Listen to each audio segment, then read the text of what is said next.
part I'm going to speak to is part 2, and that is Fda Contracts. Now, this is going to be quite a long-winded part of the project here, but you have to bear with me, because once there's a lot of reading I have to do in this particular part. And when I finish it, I'll comment in between as I speak to it, but overall I'm just going to read, and then I'll summarize it toward the end so you understand what it's all about. So, the first thing I'm going to speak to, which some of this stuff, I want to say this, some of this stuff is somewhat in the general sense, but in a very indirect way, it affects the FDA, or the FDA affects these generalizations that I'm going to use, which are very real within the U.S. government, and these contracts or enterprises that go on within the United States government actually correlate with one another. They overlap one another. And eventually I'll get to the FDA and how the FDA relates to what I'm speaking about in these first few particular readings that I'm going to do. So the first one is called U.S. State Enterprises. United States government-sponsored enterprises. Government-sponsored enterprises are a group of financial services corporations created by the United States Congress. The United States government-sponsored enterprises are private corporations owned by their stockholders rather than government-owned corporations.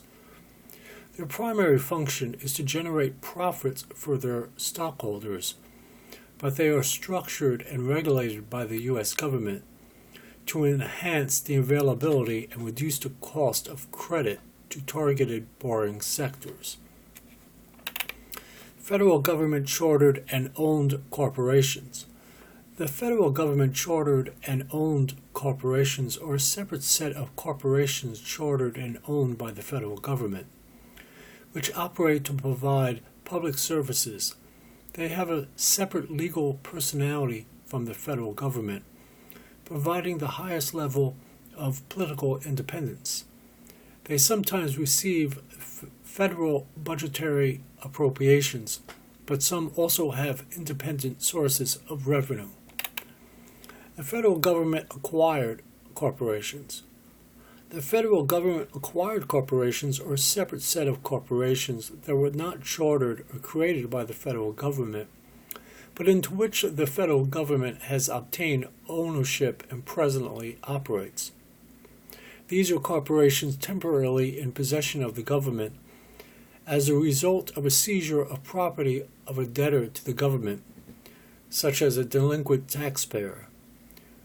Usually these are awaiting auction, and most are too small to note.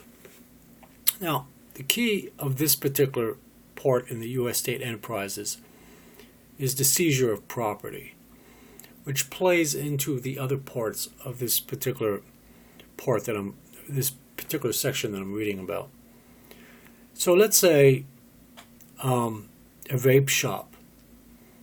In 3 years' time, on August, well, it won't be August actually, it'd be May 10th of 2019. So let's say May 11th, 2019. There's a vape shop in America that is still mixing their own e-liquids and selling it to the public. Well, the government can come in and seize all the property and also fine and possibly even, if they want to, criminally prosecute the vape shop owner. Not so much the employees, but the owner. The owner is liable under the law. So he loses his vape shop. And the federal government, if the vape shop owner owns the property, let's say it's not the vape shop owner is not renting the property, but they actually own the property. The federal government could come in and actually seize the entire property and sell it, like it says, on an auction. Or the vaping products. They can either destroy all the vaping products, or they can somehow or another auction them off for whatever they're worth. Plus, fine the vape shop owner. And it's not just vape shops. It could be e-liquid manufacturers, could be hardware manufacturers, software manufacturers. And all that property can be seized that did not go through the PMTA process, the certification process, or the substantial equivalence process, or the pre-market substantial equivalence process. And I'll speak to all that when I get to the FDA final rule. So it shows that the government is really in business. They are. Indirectly, but they're in business. So that's one particular part.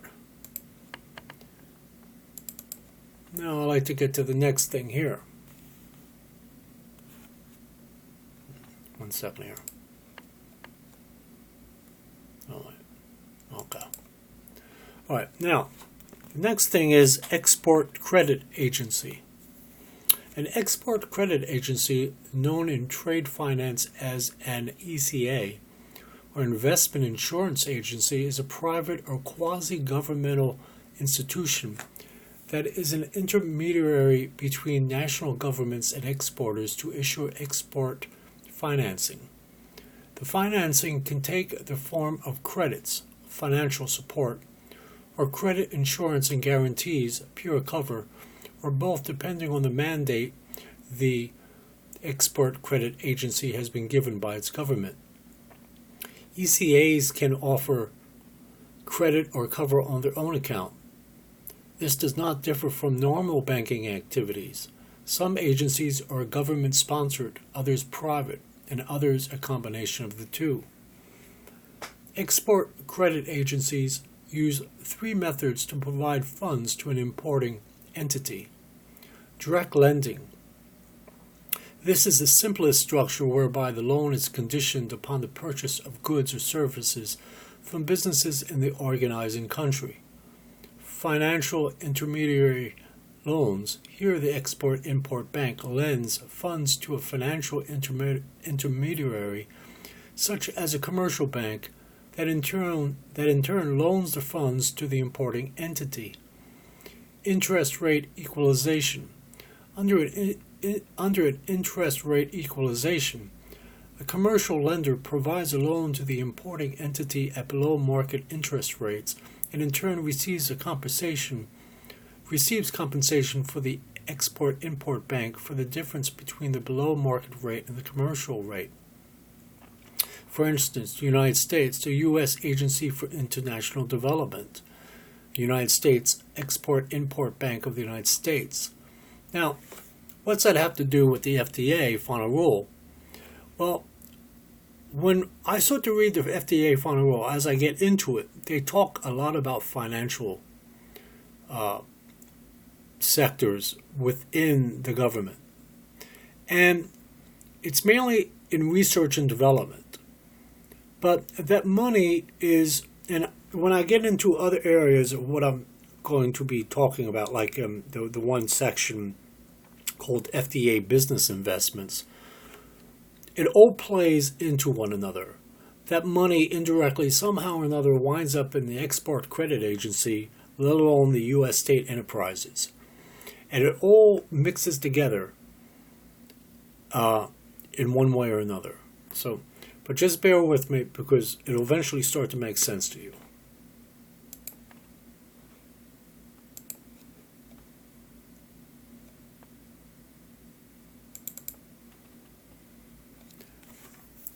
The next section is called the Export-Import Bank. The Export-Import Bank of the United States is the official export credit agency of the United States federal government. Operating as a government corporation, the bank finances, insures foreign purchasers of United States goods for customers unable or unwilling to accept credit risk. According to its charter, the Export-Import Bank does not compete with private sector lenders, but rather provides financing for transactions that would otherwise not take place because commercial lenders are either unable or unwilling to accept the political or commercial risks inherent in the deal. The Export-Import Bank of the United States is a government agency that provides a variety of loan, guarantee, and insurance products intended to aid the export of American goods and services. The mission of the bank is to create and sustain U.S. jobs by financing sales of U.S. exports to international buyers. The bank is chartered as a government corporation by the Congress of the United States. It was last chartered for a 3-year term in 2012. The charter spells out the bank's authorities and limitations. Among them is the principle that the Export-Import Bank does not compete with private sector lenders, but rather provides financing for transactions that would otherwise not take place because commercial lenders are either unable or unwilling to accept the political or commercial risk inherent in the deal. The Export-Import Bank's products aim to support export sales for any American export firm regardless of the size. Supporters say that the bank is especially focused on trying to help small and medium-sized businesses expand their exporting capabilities. The Export-Import Bank plays a critical role in manufacturers' ability to export to new markets and keep up with growing global competition. And there are small businesses within the vaping community that could very well export goods to other countries. And so in that way, in that indirect way, it all plays into this whole paradigm of the Export-Import Bank of the United States. Now, still bear with me, because you're probably saying to yourself, what does this have to do with the FDA final rule? Well, just bear with me. Go to the next piece. Now we're getting into the FDA. And this section is called Do Business with FDA. And this is off of the FDA website. Doing business with FDA. Now this goes on for a while, so I'm going to actually make this a little bigger so I can actually read it better. But anyway, the Office of Acquisition and Grant Services is a single organization within the FDA that holds the authority for awarding contracts, grants, and interagency agreements. Also provides credit cards to personnel in the FDA to order some goods and services. All invoices for FDA awards are paid by the Office of Financial Services. Additional information on their services can be found here, and well, you can click on that, but of course you're not able to do that, right? The philosophy of Office of Acquisition and Grant Services is to stimulate competition among potential awardees recipients and to award contracts and grants on a competitive basis to the fullest degree consistent with quality, efficiency, and economy. It is our further philosophy that we provide opportunities for small and disadvantaged organizations and businesses to the greatest degree possible. We shall seek out, motivate, and provide guidance to disadvantaged and small business organizations. We are providing useful links to FDA's Internet regarding the mission and programs of FDA, which will help acquaint potential contractors and our grant recipients with the opportunities for grants and contracts in the fields of research, development, testing, evaluation, demonstration, training, and services. We are also providing useful links outside of the agency that are relevant to those wishing to conduct business with the federal government. Small Business Outreach Vendor Fair. The following are large businesses that met with the small businesses to discuss subcontracting opportunity. Booz, that's B-O-O-Z, Allen Hamilton, T-R-U-V-E-N, Health, Z-A-N-T-E-C-H, KPMG, Honeywell, BATTELLE, ENGILITY Corporation.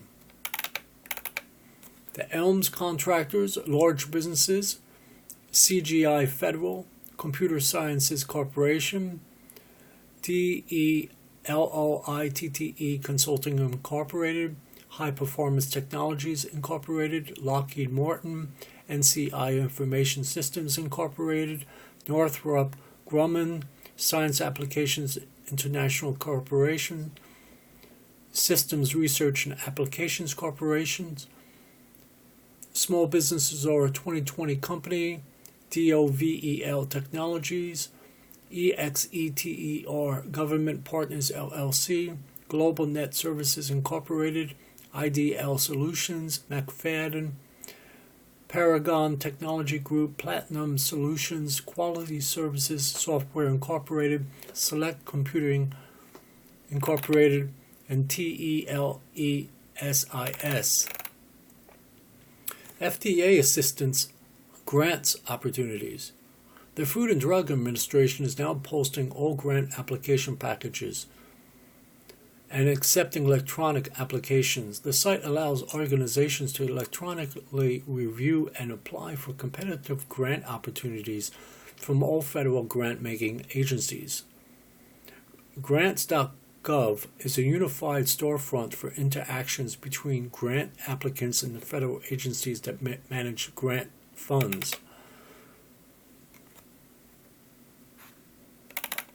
One second. FDA procurement policies. FDA procurement activities are governed by the Federal Acquisition Regulations. These regulations are implemented and supplemented as necessary by the Department of Health and Human Services Acquisitions Regulations. Procurement regulations require that all purchases and contracts shall be made on a competitive basis to the maximum practical extent. Solicitation of bids and proposals. With few exceptions, procurements of $25,000 or more are published on federal business opportunities. Through this single point of entry, you can search, monitor, and retrieve opportunities solicited by FDA as well as the rest of the entire federal contracting community. Availability of justification approval documents for non-competitive contracts. The FDA understands that competition is the cornerstone of our acquisition system and is a critical tool for achieving the best return on investment possible for our taxpayers. FDA is committed to fostering a competitive acquisition environment. In fiscal year 2008, the FDA completed 84% of its actions and 86% of FDA dollars were competitively awarded. Commodities and services purchased by FDA. The following is a list of the typical products and services purchased by the FDA. Information technology services, hardware and software, office furniture, equipment, supplies, animal feed, bedding and cages, laboratory, glassware, chemicals and supplies, pharmaceutical, drugs, intravenous solutions, electronic components and supplies, plastic and metal rods, sheets and tubing, X-ray equipment, scientific equipment, laboratory furniture, equipment and supplies, animals for research including horses, cows, cats, dogs, guinea pigs, chickens, hens, etc., research studies, investigations, surveys, tests and analysis of a scientific or medical nature, examinations, surveys, inspections and reviews, management, evaluations, consulting services, conference support, training, construction, renovation, construction management, projects, architect, engineering support, operation and maintenance of facilities, facility support, that is, custodial trash card services. FDA small business and disadvantaged opportunities. In consonance with congressional directives, special effort is made to ensure maximum participation by small and disadvantaged businesses in the procurement of materials and services by the administration. In the event a small business firm cannot undertake the performance of a prime contract, but could perform part or a component thereof, it may obtain information on subtracting opportunities directly from Fda prime contractors. Small businesses are encouraged to look at federal business opportunities for acquisitions that offer the potential for substantial subcontracting opportunities. The agency has a small and disadvantaged business utilization specialist available to assist and counsel small business firms for the purpose of promoting small business participation. Fda technology transfer. Technology transfer is a process of transferring skills, knowledge, technologies, and manufacturing methods among governments and universities and other institutions to make sure that a wider range of users has access to scientific and technological developments. These users can in turn develop and use the technology to create new products, processes, applications, materials, or services. FDA's Technology Transfer Program helps the Fda community with its technology transfer and intellectual property efforts. The program helps transfer to outside organizations Fda technologies so that they can be fully developed and introduced into the commercial marketplace. Technology transfer also enables the exchange of research resources between Fda scientists and external scientific research groups. The Technology Transfer Program also helps Fda inventors report new technologies which are then considered for patent application filing. We carry out patenting and licensing of Fda technologies when these activities support Fda's public health mission. So, as you can see, the Fda really is, in a sense, in business by having these contracts, by having these scientific research projects with universities, working with small businesses, giving them opportunities and things of that nature. The key to this whole entire thing that I just read is grants and contracts. Eventually, it's going to bleed into what I'm going to speak about as far as the Fda final rule, if you just sort of bear with me. Just giving a background as to show what really goes on at the Fda. It's not just about public health. Actually, it's really not about public health at all. It's about money. But anyway, we will continue on.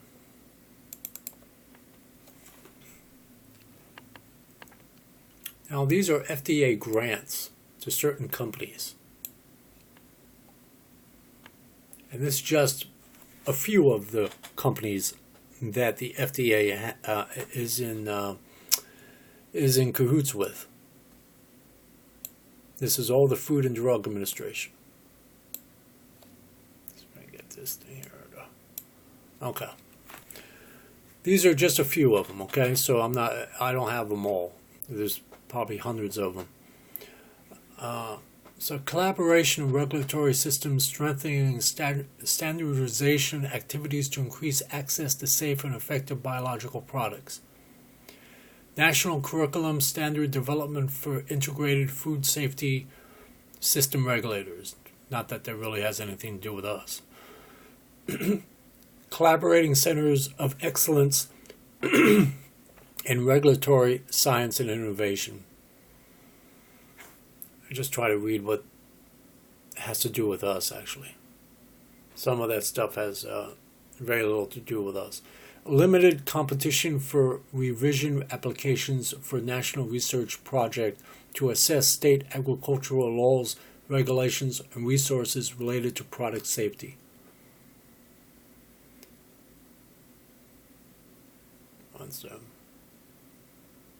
Strengthening partnerships with state legislatures to promote the safety of FDA-regulated products and advance public health.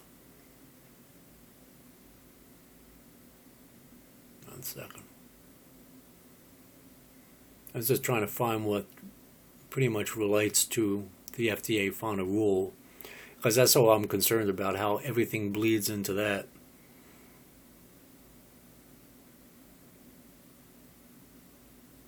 One second. Enhancing regulatory science for the risk-based assessment of emerging manufacturing technologies. FDA Scientific Conference Grant Program. So, and this is just a few of them. I mean, there are several, if not over 100 of them. And I'll be speaking to a few more as I go along here, that play into the FDA final rule. That these, like for instance, try to put it within the framework of the FDA final rule for you. When, let's say, a vape shop, or probably not a vape shop, but let's say a e-liquid manufacturer submits a PMTA, a pre-market tobacco application, to the FDA. The FDA takes all of that information and they give it to their analyst to analyze. And like some of these organizations that I just spoke about, as well as many others, that will actually analyze. It's not like the Secretary of the Health and Human Services just sits down at a table and reads the entire application. No. There are hundreds of people that are reading these applications that come in. And I'm going to speak to that when I get to the FDA final rule. And how many hours it takes is going to blow your mind. But I'm not going to get to that until I get to the FDA final rule part. But what I'm saying here is that all these scientific analysis, research labs, contractors, subcontractors, grants, all these fellowship and awards and all this stuff plays into the FDA final rule. And it actually speaks to a lot of that in the FDA final rule, which I will be speaking to when I get to that part. So it all plays in together. These grants, these loans, these contracts, all these eventually get to service awards. All this stuff plays into it. They all collaborate on whatever issue they're dealing with, like, for instance, the FDA final rule. So we'll go to the next part here.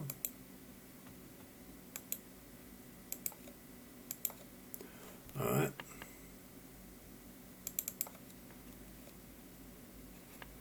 Let me just sort of make this pretty large here because it's small print.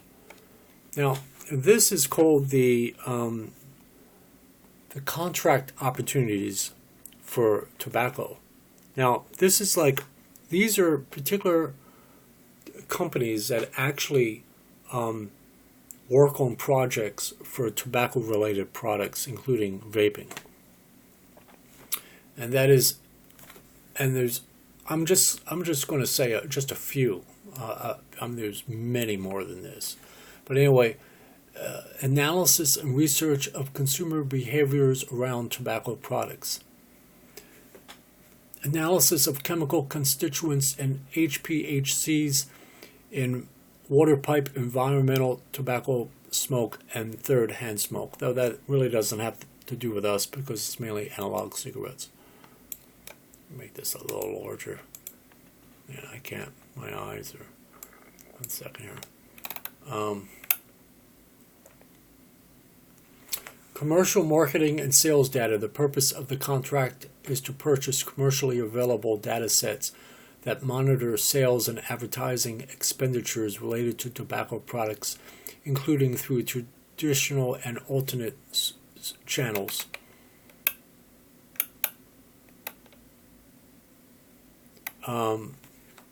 Gas chromatograph system. There's some kind of scientific analysis there. 1 second.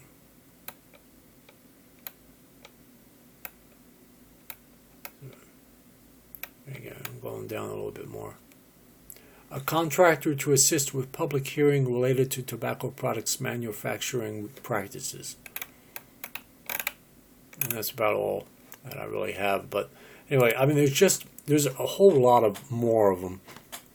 But I just wanted to show that these are contract opportunities that actual companies contract with the FDA to do that analyze tobacco products, vaping products, or whatever have you. That's what basically that section was for. Next section is the National Research Service Awards. Fellowship award mechanisms are available to individuals at various stages of their education and scientific career who desire further research, training in hearing, balance, taste, smell, voice, speech, and language. Opportunities are also available to institutions wishing to offer research traineeships to pre-doctoral and/or postdoctoral individuals. So, and that's pretty simple. So, they have these Health and Human Services Service Awards that, let's say, if a college or I don't know some kind of could be some kind of institution or whatever have you, they want to study vaping. They want to study a certain e-liquid. Well, to help them further their education, they can actually go to have a National Research Service Award. They can be actually awarded whatever it may be, an e-liquid or whatever, to study to help them further their education. That's what the FDA provides. Now we're getting into the good stuff here. This goes more into the FDA final rule. And this is called the Stakeholder Letter, the solderer case. And I just read about that in the past and present litigation part 1 section. But anyway, this is called Stakeholder Letter, Regulation of E-Cigarettes and Other Tobacco Products, April 25th, 2011. And this is right off of the FDA website. Dear Stakeholder, the purpose of this letter is to provide stakeholders and the public with information in light of a recent court decision regarding the regulation of products made or derived from tobacco. I'll make that a little bigger so I can read it. The Family Smoking Prevention and Tobacco Control Act of 2009, Tobacco Control Act, which amends the Federal Food, Drug, and Cosmetic Act, was enacted on June 22, 2009, and it provides the Food and Drug Administration with authority to regulate tobacco products. The Food, Drug, and Cosmetic Act is amended by the Tobacco Control Act, defines the term tobacco product in part as any part made or derived from tobacco that is not a drug, device, or combination product under the FD&C Act. Under the FD&C Act, and anytime I say FD&C Act, that means the Food, Drug, and Cosmetic Act. Under the FD&C Act, the definition of drug includes articles intended for use in the diagnosis, cure, mitigation, treatment, or prevention of disease, or to affect the structure or any function of the body. Similarly, device is defined to include articles intended for use in the diagnosis of disease or other conditions, or in the cure, mitigation, treatment, or prevention of disease, or to affect the structure or any function of the body. Between 2008 and 2010, the FDA determined that certain electronic cigarettes, e-cigarettes, were unapproved drug-device combination products and detained and refused admission to those offered for import by Sottera, that's Sottera Incorporated, and other manufacturers. Sottera Incorporated challenged the determination in court. The U.S. Court of Appeals for the D.C. Circuit in Sottera Incorporated versus Food and Drug Administration, 627 Federal Reporter, 3rd edition, 891, District of Columbia Circuit, in 2010, recently issued a decision with regard to e-cigarettes and other products made or derived from tobacco, and the getting tired here, but I'm going to go for it. It's going to be very long. I don't know who's going to blast through this entire video, but I mean, if you hang with it, there's a lot to be said here. But anyway, the jurisdictional line that should be drawn between tobacco products and drugs, devices, and combination products, as those terms are defined in the FD&C Act. The court held that e-cigarettes and other products made or derived from tobacco can be regulated as tobacco products under the Act, but are not drugs, devices, unless they are marketed for therapeutic purposes. The government has decided not to seek further review of this decision, and FDA will comply with the jurisdictional lines established by SOTTERA. Under the Tobacco Control Act, tobacco products are subject to a number of controls. Section 201 RR4, for example, prohibits the marketing of a tobacco product in combination with any other article or product regulated under the FD&C Act, including a drug, biologic, food, cosmetic, medical device, or a dietary supplement. FDA has already issued a draft guidance that addresses the status of such products. Moreover, Chapter 9 of the FD&C Act subjects tobacco products to general controls such as registration, product listing, ingredient listing, good manufacturing practice requirements, user fees for certain products, and adulteration and misbranding provisions. Chapter 9 also subjects new tobacco products, that is, products that are first marketed or modified after February 15, 2007, and modified risk tobacco products, that is, products that are sold or distributed for use to reduce harm or the risk of tobacco-related disease associated with commercially marketed tobacco products, to pre-market review. Although the statute places certain tobacco products immediately under the general controls and pre-market review requirements in Chapter 9, that is, cigarettes, cigarette tobacco, roll-your-own tobacco, and smokeless tobacco, it also permits FDA by regulation to extend those controls to other categories of tobacco products. FDA plans to take the following steps to ensure that appropriate regulatory mechanisms govern all tobacco products and all other products made or derived from tobacco after the SOTTERA decision.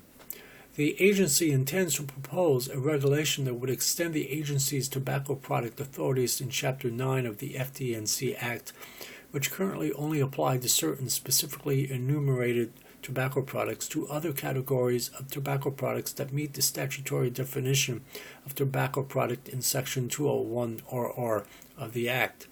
The additional tobacco product categories would be subject to general controls such as registration, product listing, ingredient listing, good manufacturing practice requirements, user fees for certain products, and the adoration and misbranding provisions, as well as the pre-market review requirements for new tobacco products and modified risk tobacco products. The SOTTERA decision states that products made or derived from tobacco can be regulated under the Tobacco Control Act unless they are marketed for therapeutic purposes, in which case they are regulated as drugs and or devices. The agency is considering whether to issue a guidance and or a regulation on therapeutic claims. Section 201 RR4 of the Tobacco Control Act prohibits the marketing of tobacco products in combination with other FDA-regulated products. As mentioned, FDA has already issued a draft guidance on this provision, which it intends to finalize. Tobacco products marketed as of February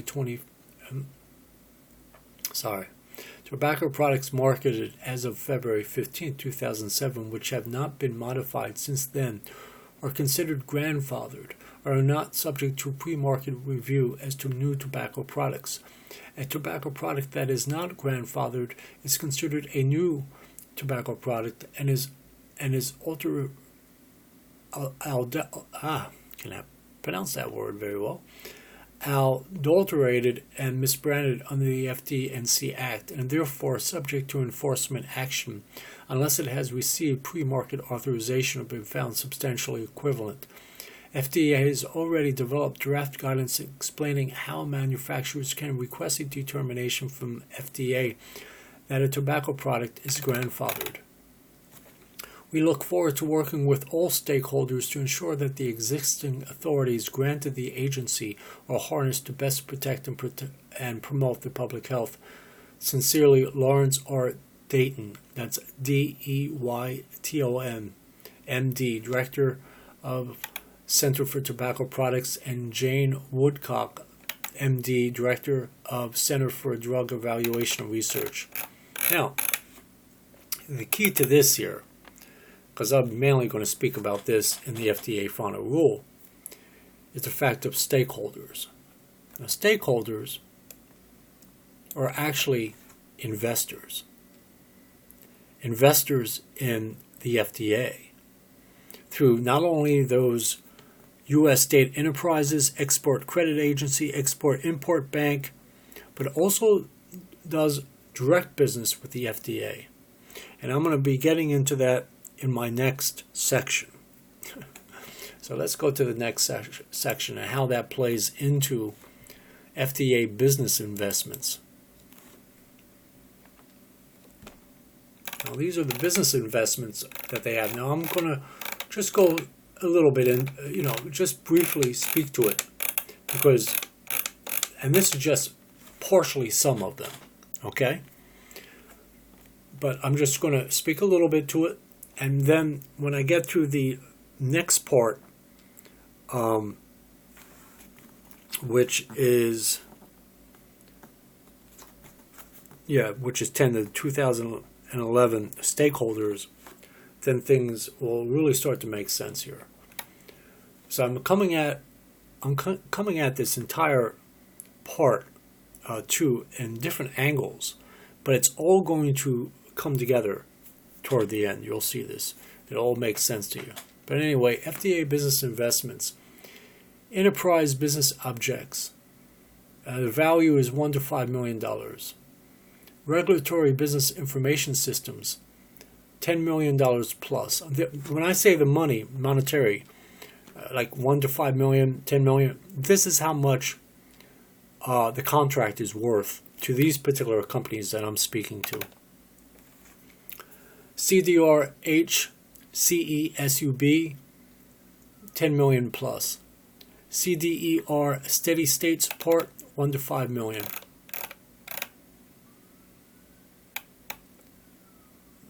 One second. Account management, Office of Account Management, implemented in 2003. This system is used to maintain account information, $10 million plus. Food facility registration module, which really doesn't have anything to do with us, really. I don't have to read that one. CVM IT SDLCTO, Center for, well, that really has nothing to do with us either.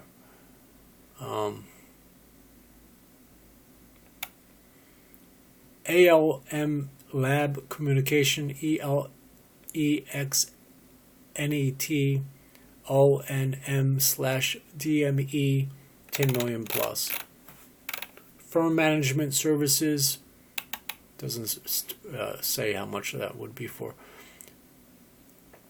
And all these things are mainly like computer systems, and like I'll just read it for you. It says ability to mitigate data from existing document libraries to the documentum libraries, create and implement recovery strategies, create overall system administration, upgrades along with risk mitigation strategies and their associated implementation plans. And it's like all kinds of like quality insurance and related practices for critical project leading to an improved overall applications quality. There's all kinds of different types of contracts, providing help desk support, providing emergency fixes, project management, project support, providing a web service, providing a common logon, build a content management system, upgrading the browser, facilitating outreach activities. All these companies do certain things. Referrals, like this company here, the shell egg producer registration module, currently in implementation. This module, no, sorry about that. No, that has nothing to do with us. FURLS, FURLS, and that's actually mentioned in the FDA final rule. As all has to do with electronic submission of the PMTA or the SE applications. FURLS has an underlying Oracle relational database management system to hold operational and functional FURLS data. Reports are generated using business objects.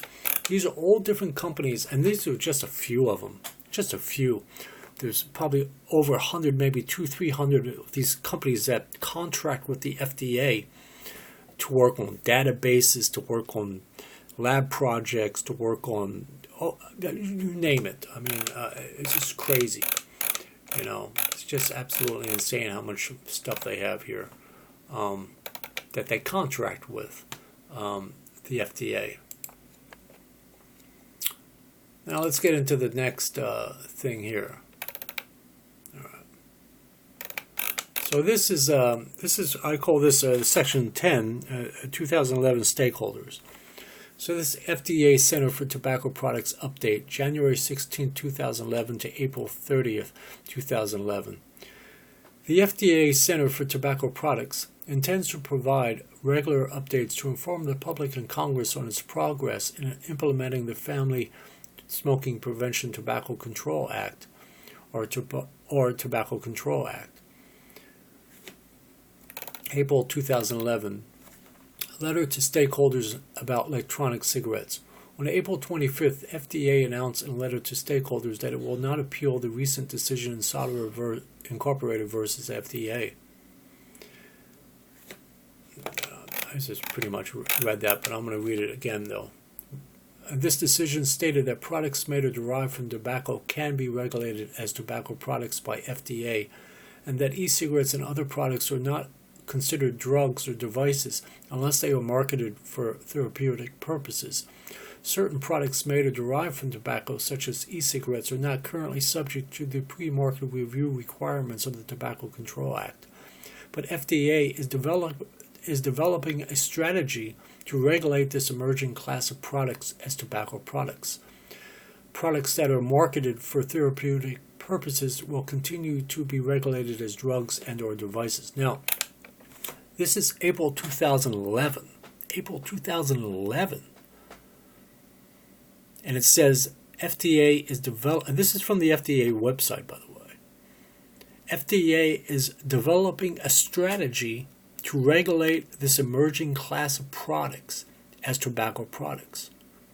And this all grew out of that Solder Incorporated versus FDA case. But it was back in even April 2011 that the FDA was starting to develop a strategy against the vaping industry / community. A lot of vapors think that it's really came about in April of 2014 with the proposed deeming regulations. But it was going on way before that. As like this letter to stakeholders / investors. April 2011.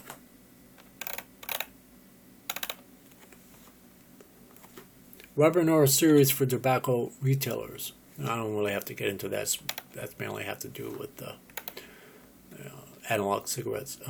Enforcement of illegal tobacco sales to minors. FDA continued to enforce the illegal sale of tobacco products to minors through the State Enforcement Program. Since the program's establishment in the summer of 2010, a total of 15 states have been awarded contracts to carry out inspections. FDA now lists on the website the retail establishments who received warning letters because they were found to be in violation of the law, as well as those which have been inspected and where no violations were observed. At that time, back in 2010, the FDA did not have the power. In fact, even today, on May 26, 2016, the FDA still does not technically have power to enforce illegal sale of tobacco products to minors. That doesn't happen until August 8th of 2016.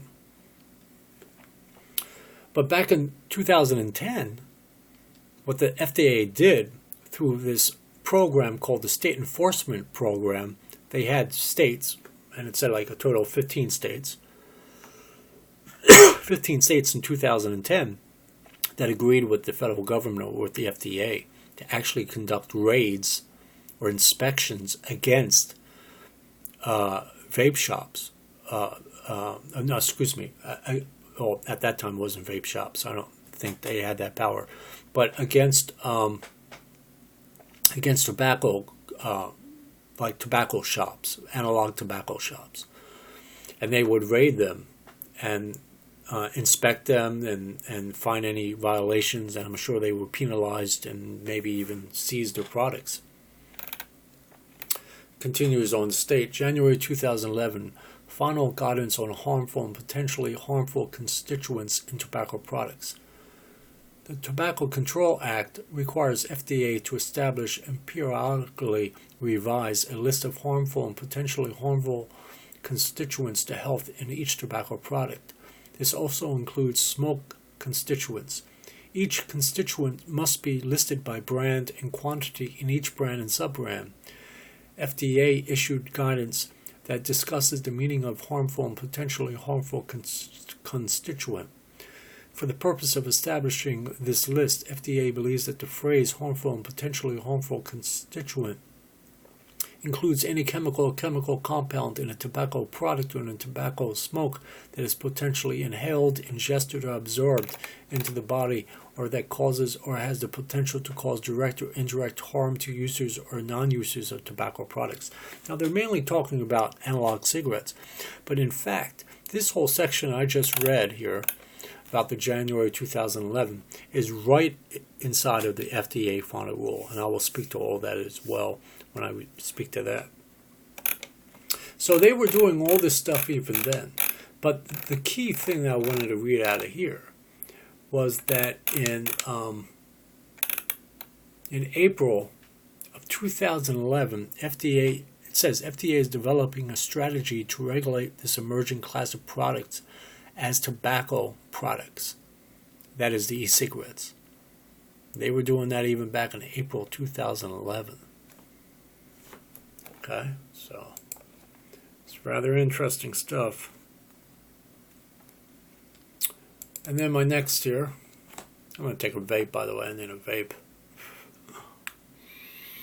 This gets interesting. This sort of ties it all together here.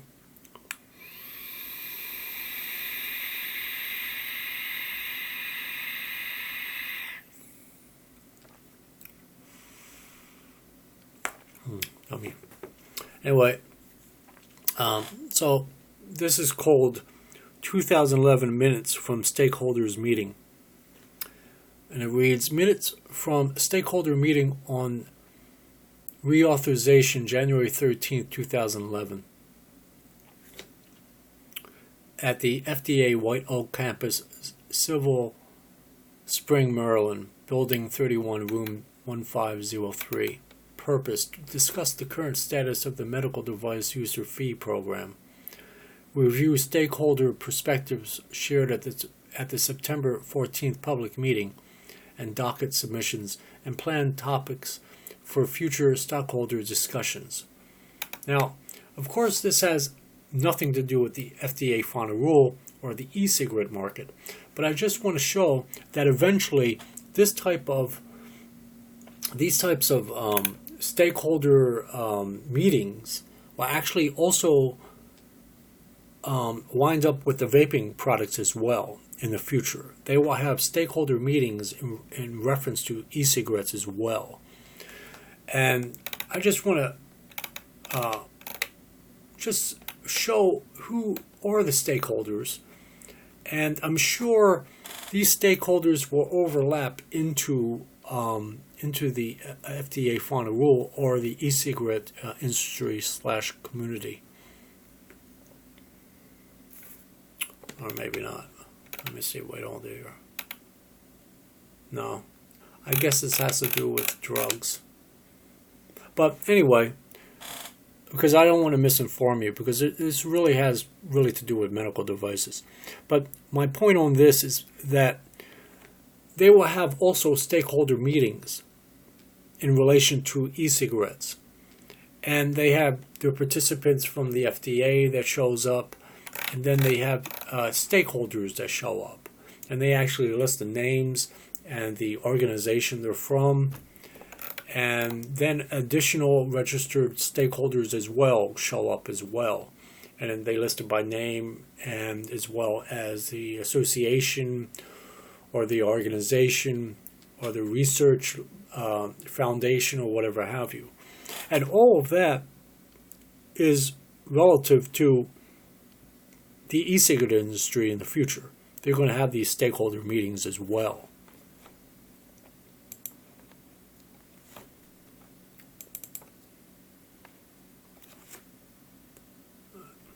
I don't want to get too much into this, but this is very deep, but I need to really go into it. But I'm going to sort of skim through it because it's 12 pages long, but this has a lot to do with what I spoke about in the teaser video, how they make money through contracts with the FDA. And it's called the Federal Regulation of Conflicts of Interest in Research, Selected Provisions and Issues of Interpretation, June 27th to 30th, 2010. College and university counsel are called upon to advise on conflict of interest policy and institutional administration of such policy in a variety of situations. Let's just make that a little bigger there so I can read that. Including with regard to the institutions governing board members, administrators, faculty, and staff. In the research context, federal regulations and policy provide a baseline for institutional administration of investigator conflicts of interest. These federal rules generally place on institutions the responsibility to review researcher disclosures and determine whether they entail conflicts of interest, and if so, whether and how to eliminate or manage the conflict. Implementation of the federal rules can present counsel with questions of interpretation that are not fully resolved by the regulations and published federal guidance. Federal agencies, including the Public Health Service, which includes, among other agencies, the National Institutes of Health and the Food and Drug Administration, have promulgated regulations addressing conflicts of interest in research. Other agencies, such as the National Science Foundation, have imposed conflict of requirements in agency policy.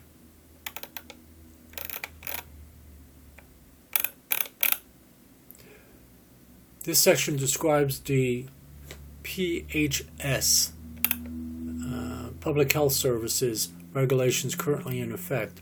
On May 21st, 2010, the Department of Health and Human Services and Public Health Service issued the proposed changes are discussed in section B below. So a SFI, which is, let's see if we'll find what that means. SFI. I don't know what that means, SFI. Let's see what the SFI means. 1 second. Some of these abbreviations you got to understand, because I would think science. I don't know. Let me see what this means. Okay.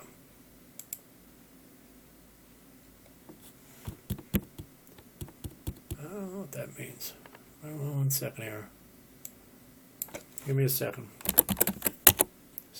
SFI.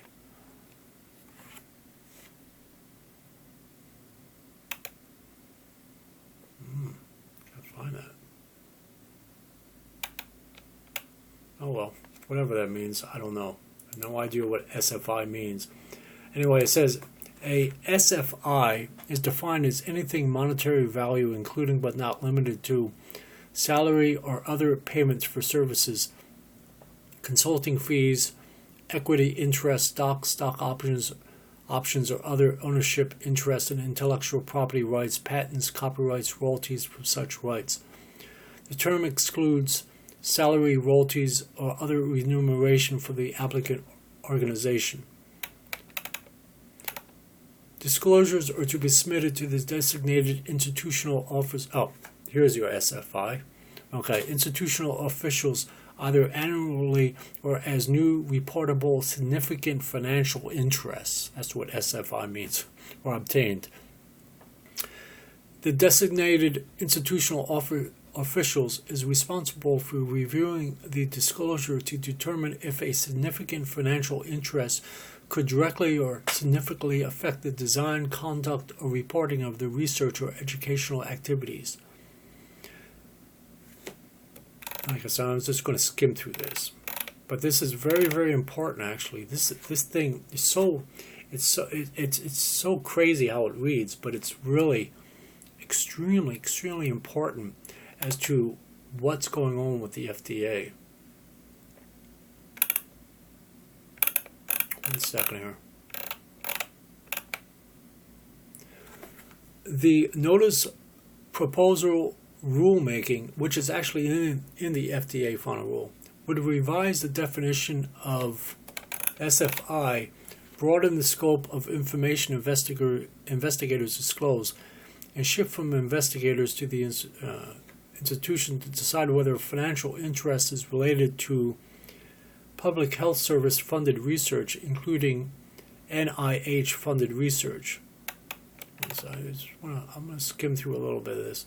Current regulations require disclosure of equity interests, salary, royalties, and other forms of remuneration greater than $10,000. The proposed rule lowers the disclosure threshold to $5,000 for remuneration and for equity in public companies, and eliminates the threshold for equity in private companies.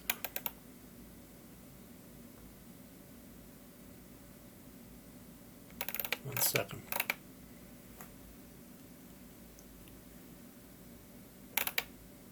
It's very important what I'm reading here. I'll sum it up for you at the end.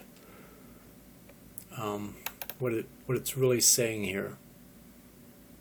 The FDA regulations on financial disclosure by clinical investigators focus on potential conflicts of clinical investigators involved in covered clinical studies related to drugs, devices, or biological products for which FDA approval is sought. The regulations require an applicant whose submission relies in part on clinical data to disclose certain financial arrangements between sponsors of the covered studies and the clinical investigators, and certain interests of the clinical investigators in the product under study or in the sponsor of the covered studies.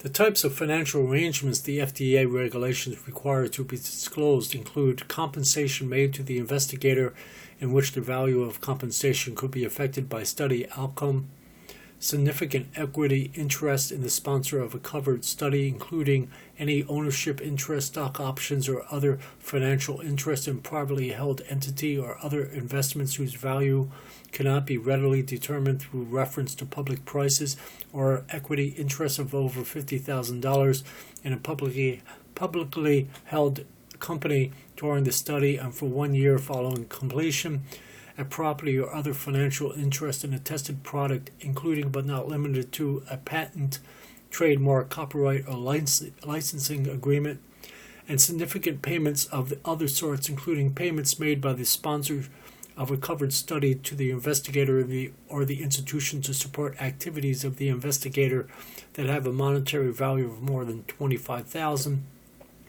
exclusive of the cost of conducting the study or other clinical studies during the time the investigator is conducting the study or for 1 year following completion of the study. This is very, very important stuff. And by the way, I should have mentioned this in the prologue, but I'll actually mention it also in the epilogue. Everything that I read from, all my notes and everything, I'm actually going to put it together in a video. Put it in my video editor, and actually, so you could read every single document that I read from, all the notes that I read from. You'll be able to read that. So you pause the screen, read, pause the screen, read, So I'm going to provide you all this information that I'm reading from. But anyway.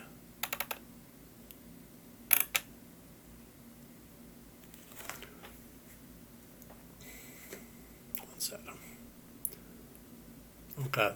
The institution conflict of interest policy may impose additional requirements, may exceed the federal standards, and such policies generally apply to non-federally funded research as well as federally funded research. Other policies of an institution also may be implicated in situations involving conflicts of interest, such as policies on conflict of commitment, extramural activity, intellectual property, use of institutional name and institutional resources, and restriction on publication. Moreover, conflicts of interest in research may raise other legal questions such as the implications of entanglements with for-profit entities for the institution's tax-exempt status, tax-exempt bond financing of research facilities, and consistency with state law applicable to public or private higher education institutions. It's amazing what's going on here. I don't know if you get the point why I'm reading all this. The first relationship to be analyzed is the investigator's or family member's interest in a company or other entity that may be affected in some way by the research.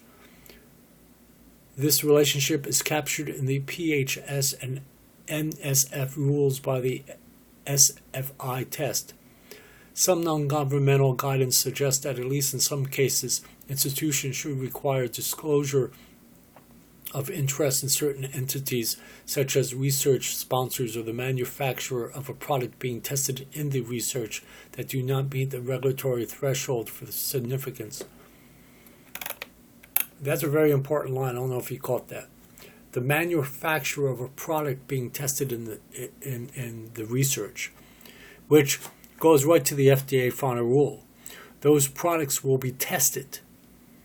Or you could actually rewrite it as the e-cigarette manufacturer of an e-cigarette, or you say it this way, the manufacturer of an e-cigarette product being tested in the research.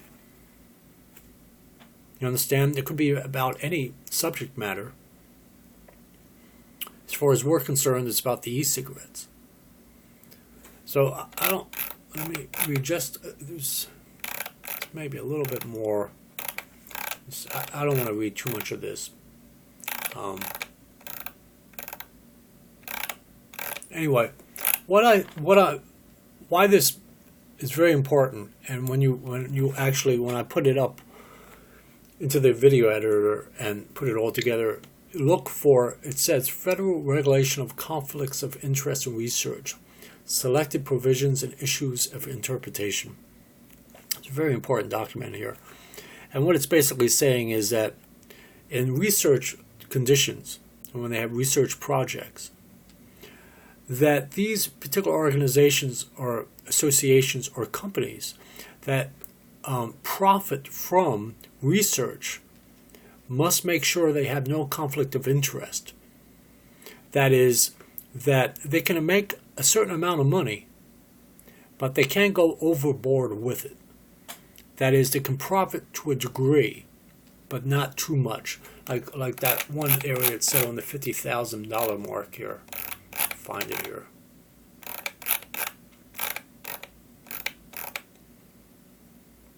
Okay. It says equity interest of over $50,000 in a publicly held company during the study for 1 year following completion. So they have to be very careful, okay, about making sure that they disclose to the FDA that the investigator or the researcher who is compensated for whatever work they do, they have to make sure that they divulge that information to the FDA, because if they don't, and maybe it cross-references or cross-researches with some other project somehow or another, with another company or whatever have you that might be also doing a study or whatever have you, and there's some kind of conflict of interest going on there, then they have to, it's not that they lose the research project money, but that they have to, the FDA will scrutinize that to a very large degree. But the point that I'm trying to make in here is that they actually, like it says, ownership interest, stock options, or other financial interest in a privately held entity, equity interests, payments made by the sponsor of a covered study to the investigator or the institution to support activities of the investigator that have a monetary value of more than $25,000. I mean, these researchers make money. When they take all the e-cigarette products and they research it, they actually make a crap load of money. There's a lot of money in this. The FDA is not just doing this to regulate the e-cigarette market. FDA is doing this to actually make money off the e-cigarette market through user fees, which are basically taxes. You call them user fees, I call them taxes. Same thing. Of course, they don't have the power to tax, so they have to call it user fee. Understand? Only the IRS has the power to tax under federal statute, if you understand IRS code. But if they call it user fee, they get around it. That was the whole thing. Remember with Obamacare, Affordable Care Act? Went to U.S. Supreme Court, and what was his name? John Roberts. He actually, as far as I'm concerned, as well as many other people in the legal field, we know as a fact he misinterpreted that, or really was politically, he acted like a politician rather than a judge. He should have been impeached, actually. But that was the perfect example as to when you can remove a judge for U.S. Supreme Court. But they didn't because of the politics of the time, in the time that the Affordable Care Act was being scrutinized by Congress as well as by the courts. But anyway, he said that the fee is the same thing as a tax. That in the Affordable Care Act has nothing to do with taxes. It only said it's a fee or a penalty you have to pay. You have to pay a penalty if you don't have your medical papers in order. Well, when it went to the U.S. Supreme Court, John Roberts said, well, that penalty can also be called a tax. See? And therefore, the IRS can collect a penalty/tax if you don't have medical documentation when you do your IRS forms, W-2 forms at the end of the year, or W-4 or whichever forms you do, I-9 forms, it could be all kinds of forms. So, but mainly for your federal income tax at by April 15th of every year. If you don't have that medical documentation, then the IRS can literally tax you / penalize you because you don't have that medical documentation. So John Roberts was able to say, well, penalty, fee, it's also a tax. Because if they didn't change the meaning of that term there, then the IRS could not collect any penalties or couldn't collect any taxes as in regards to medical documentation, and a lot of it would fail in the long run because that supplements all these health plans through the interchange system with the federal government. Anyway, I don't want to get off too much, but that's a perfect example as to what's going on here, and that is the FDA doesn't have the power to tax, only the IRS can. So in turn, they just call it user fee rather than a tax, but actually it's a tax. Anything the federal government does is taxes. But they can't collect the tax unless it's called user fee. We'll figure out that legalese. So anyway, yeah, but these research labs make a crap load of money off of these research projects. And when the PMTA process goes through, the substantial equivalence process goes through, the pre-market review process goes through, because there are 3 pathways through the FDA as far as e-cigarettes are concerned. All these investigators and research analysts and researchers will get hold of all of that paperwork, go over it, and maybe even because in fact, and I'll read it in the FDA final rule as well, they actually have to not only submit paperwork, but they actually have to submit either the device or the hardware or the e-liquid itself to the FDA. They have to give a sample of it to the FDA. And then these investigators, researchers, they actually research the product, and these research companies actually profit from it, according to this document. See, so as a roundabout way, it all falls into place as far as the money is concerned. And somehow or another, indirectly, it feeds into the Export-Import Bank, as far as like small businesses trying to do business in other countries in the vaping industry. Affects the Export Credit Agency as well. It all plays in the money situation, the whole money scheme, I should say, plays hand in hand with the FDA final rule, which I will get into eventually because it actually speaks to a lot of that stuff that I just mentioned about grants, research labs, research contracts, and all that. It's all in the FDA final rule. So anyway, that is that. So one other little thing, which I really don't want to get into, but this is really going long. What I'm going to do, because I have other stuff I want to read, and I said this in the prologue, that I want to do with this section here, or this part, it's going to be called Subpart A and Subpart B. So this will be called Subpart A, and then I'll do a Subpart B as part of this whole Part 2 that I'm doing here. Because this is, I know this video is going on very long, and it's very tedious, extremely tedious. I'm sure I lost everyone probably in the first 10 minutes, but for any of you guys that have stuck around, it'll really enrich your understanding of the entire process of the FDA. You have to really understand the entire process as to why that FDA final rule is the way it is.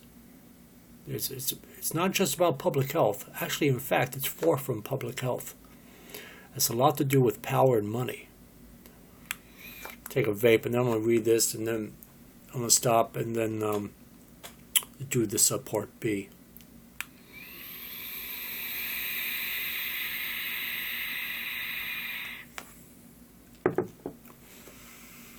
So anyway, this is from the Health and Human Services Department, Food and Drug Administration. It's called Regulatory Business Information Services, or RBIS. System Integration Services, 5 years single award BPA, whatever that is, draft statement of work. And I cut a lot out of this document. This document at one time was 50 pages long, but I cut it down to 3 pages, actually just 2 pages that I'm going to read for you. The Food and Drug Administration's, I'm going to actually, let me make that a little bigger for me. The Food and Drug Administration's FDA's mission is to enforce the Federal Food, Drug, and Cosmetic Act and other laws that are designed to protect consumers' health and safety. Several information technology IT systems have been created to meet mission-critical requirements as well as meet the requirements imposed by executive orders, which I will get into in a separate part. The Office of Regulatory Affairs systems assist FDA personnel in tracking and managing the field activities throughout the regulatory process for inspecting manufacturers and their products, conducting sample analysis, and reviewing imported products offered entry into the country to ensure the compliance with FDA regulations. Furthermore, Office of Regulatory Affairs systems support other FDA centers in the evaluation of the pre-market products, work planning activities to identify high-risk firms, and in developing new policies. These systems fall within various investments. The Regulatory Business Information Services is considered to be a primary investment that meets FDA regulatory needs. RBIS contains a set of functionality that provides master data management, data warehouse, reporting, analytics, and enterprise search for FDA, and in particular for the Office of Regulatory Affairs. The purpose of the RBIS investment is to deliver integrated and validated enterprise-wide critical data from various FDA and non-FDA data sources. RBIS also supports workflows by providing APIs to support search, data sharing and business critical needs. FDA systems such as mission accomplishments and regulatory compliance services and automated laboratory management, food safety, we don't need that, and other centers systems rely directly on RBIS services. RBIS is the primary source for the historical information that has been collected and is used heavily for trending analytics. RBIS source data, which is captured from primary systems investments, provides integrated regulatory and compliance data in support of data management, business intelligence, searching, trending, and analytics. And by the way, this RBIS service is actually mentioned in the FDA final rule. Like I said before, everything I'm reading relates one way or another, directly or indirectly, right into that FDA final rule. They actually mention the RBIS. Anyway, in the past, work on RBIS was performed by a number of separate contractors who worked independently of each other, resulting in disjointed application silos which created numerous delays and inefficiencies. While originally many separate systems, the RBIS program is now a set of integrated applications that provide data management access to historical data via a UTILITARIAN